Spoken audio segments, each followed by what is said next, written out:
నమస్కారం,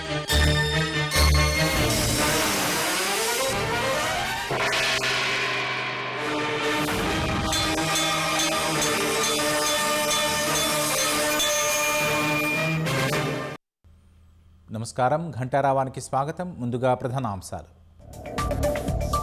వర్షాలు సమృద్ధిగా కురవాలని నాగార్జున సాగర్లో వరుణయాగం. ప్రకృతి అనుగ్రహాన్ని కోరుకుంటున్నామన్న మంత్రి ఉత్తమ్.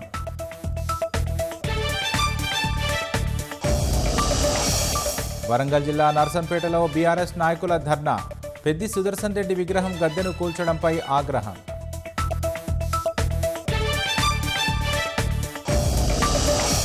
మన మువ్వన్నెల జెండా దేశానికి గర్వకారణమన్న ప్రధాని. హర్ ఘర్ తిరంగాలో అందరూ పాల్గొనాలని పిలుపు.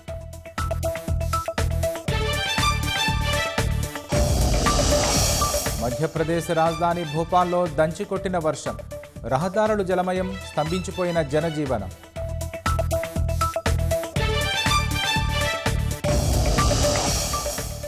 రష్యా నుంచి హిందూ మహాసముద్రం వరకు రైల్వే మార్గం. భారత్ను కలిపే ఏ మార్గమైనా ఆమోదనీయమన్న మాస్కో.